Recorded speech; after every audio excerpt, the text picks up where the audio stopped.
Hello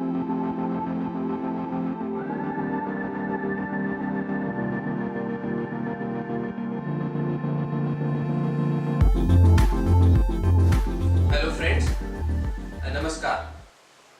I am Dr. Deepesh Prajapati from India, practicing exclusive pediatric dentistry. I have made this video today to explain the parents with the most common confusion. They come to me. What exactly causes dental cavities?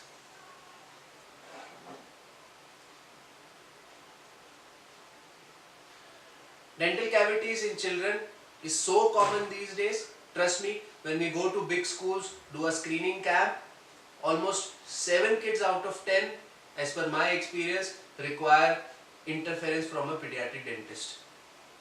Now the confusion persists is the parents feel that my child brushes well, my child doesn't eat too many chocolates, why still he is having cavities? I will be explaining and trying to answer all those doubts today through this video. What we usually feel is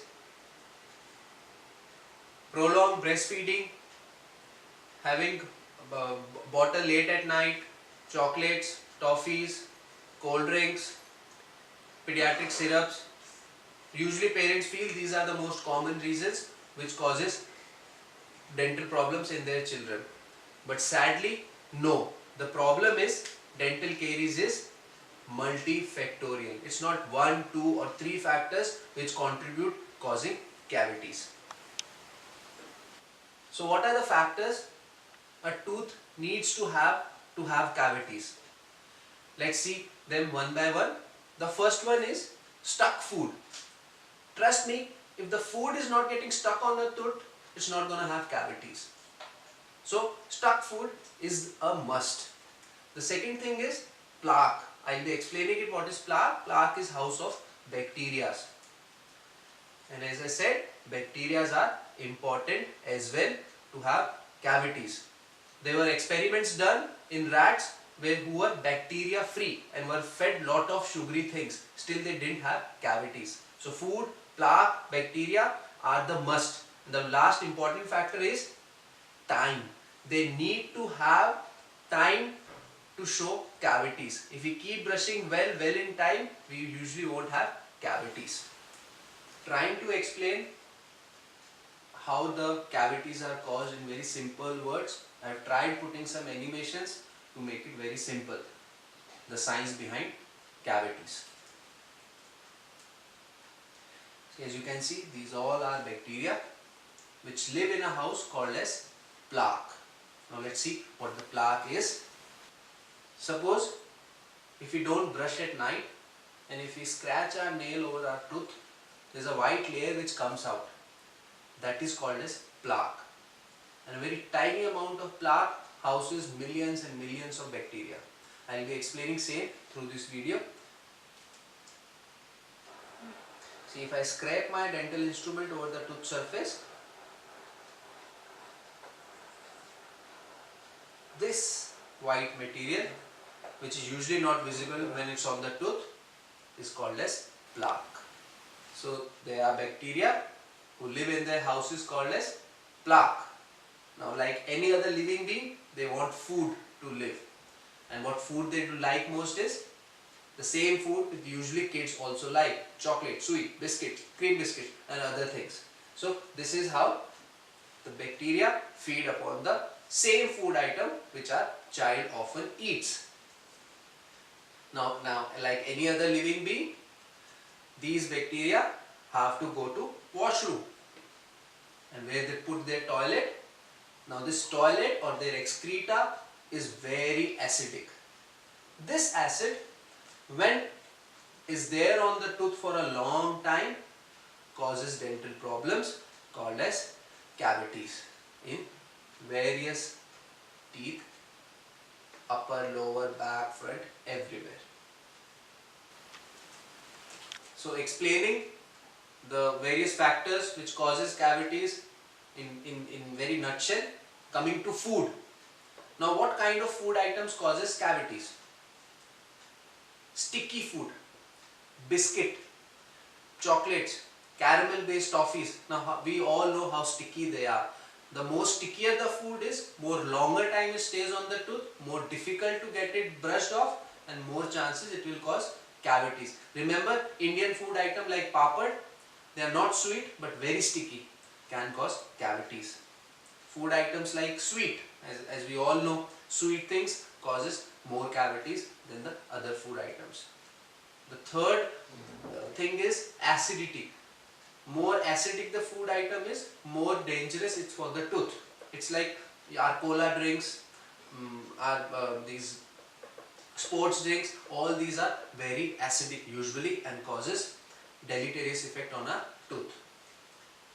Bacteria, as I said, without bacteria caries is not possible.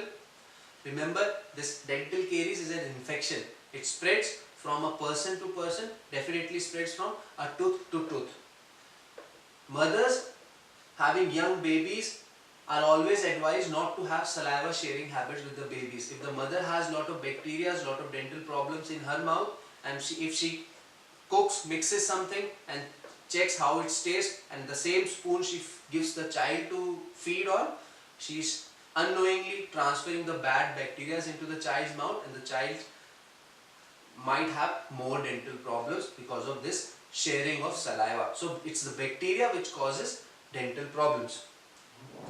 While there are few beneficial bacteria as well which can help us reducing the cavities. Examples, probiotics.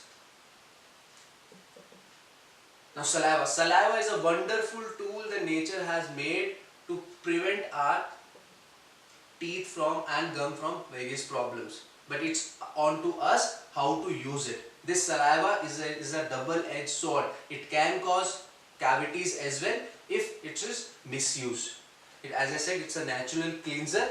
Now the problem with mouth breathers is, because they keep their mouth open full time, they don't have enough saliva flowing through their teeth and they don't get clean. So always mouth breathers have more chances of having cavities and gum problems. So as I said, we should use saliva to our benefit. More chocolates, more acidic drinks we keep on eating, the saliva doesn't, the saliva pH changes and it causes more cavities. Explaining a little about what is pH, because I will be discussing pH in detail in coming few slides. pH it depends on, of any solution depends on the hydrogen ion concentration. Now 7 is a neutral pH, below 7 it becomes acidic, above 7 it becomes basic. See our cola drink, how acidic it is, its pH is almost like 3. Hydrochloric acid, HCl, the pH is 1. Our blood falls into the neutral zone, and our drinking water also falls very near to this zone. So the play or the story or the game of dental caries depends on pH of our mouth. Talking about the exact science behind the dental cavities. Now this is a graphical representation. If you see this red line, this marks the pH of our mouth, which is 5.5. Now whenever pH goes more acidic, means below 5.5, it causes cavities, and when the pH is above 5.5, our teeth are safe. Now what this timeline suggests is, and which is very important, is what I want you to concentrate is, once a child eats a sweet thing, the pH drops and goes down below this red line and comes below 5.5. Hence, till our teeth or the surrounding pH is below this red line, the teeth are under attack. And once the child, if suppose the child eats only one toffee and leaves it, the pH will go down and it will take 20 minutes to come up. So what does it shows is, once the child eats a chocolate, the teeth are under attack for next 20 minutes only. The body defends, the saliva itself brings the pH up again and doesn't causes cavities. So if you feel that your child has eaten chocolate at 6 o'clock and you are brushing at 10 o'clock in the night, it's not going to help.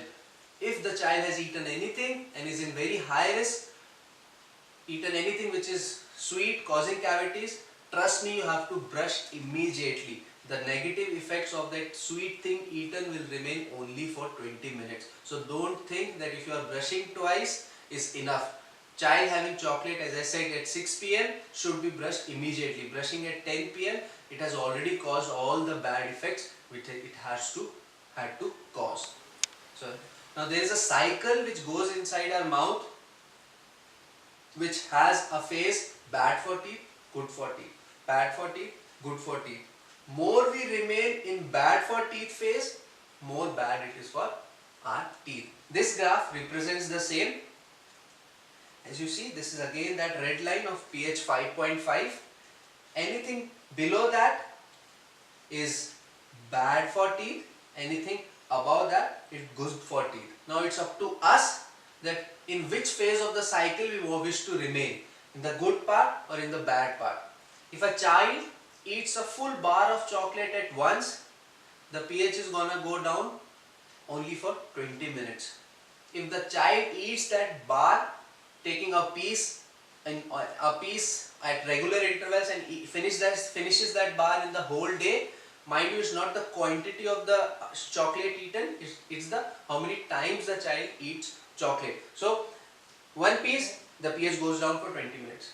After some time it takes another piece, 20 minutes. So the bad phase for the teeth goes on and on. So the take home message through this graph is, limit the amount of sugar exposures for your child. Chocolate, toffee, chips. I don't say you can take it away from a childhood. A childhood without chocolates is not possible.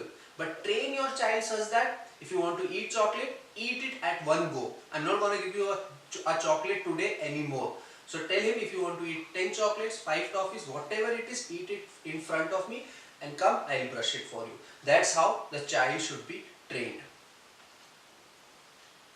So explaining all these things, what to do to prevent cavities. I know it was very confusing, many factors what causes cavities. I'll just cut down those factors in two parts to make it simple for you.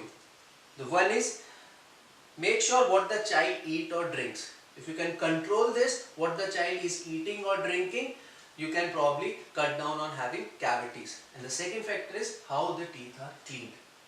If you can control these two factors, the child will not have much cavities. Now, when the parent asks me, we are brushing, we are not giving chocolates, still our child is having cavities. Trust me, if the child is having cavities, either one of these factors is faulty or both of them. So it's self-explanatory now that what causes cavities. You have to control just these two factors. I have explained enough what kind of food items causes cavities and how the teeth are cleaned. A parent should brush for a child till he turns 6 or 7. You can consult your local pediatric dentist to advise you the right amount of toothpaste, right type of toothpaste. And brushing for how to brush for young kids, you can see the videos in my channel posted before. So to conclude, keep visiting a kid's dentist every 6 months. Don't wait for those big holes to come up and then visit a dentist. A dentist can see, check very small cavities which probably your eye will give a miss. The first visit of a child should not be later than his first birthday. Whether he has teeth, whether he doesn't, please take your child to a local kids dentist on his first birthday. Last but not the least, remember, kids dentistry is neither painful, is neither expensive. It's our neglect being a parent of not visiting a kids dentist regularly which makes it expensive and painful for the child. If we take a pledge to keep visiting a dentist every 6 months, starting from the first birthday of the child, and do what he advises or he or she advises to do at home, trust me, no child will ever have a dental pain because of dental cavities. No child will ever have to be taken to anesthesia to do those big procedures. Thank you.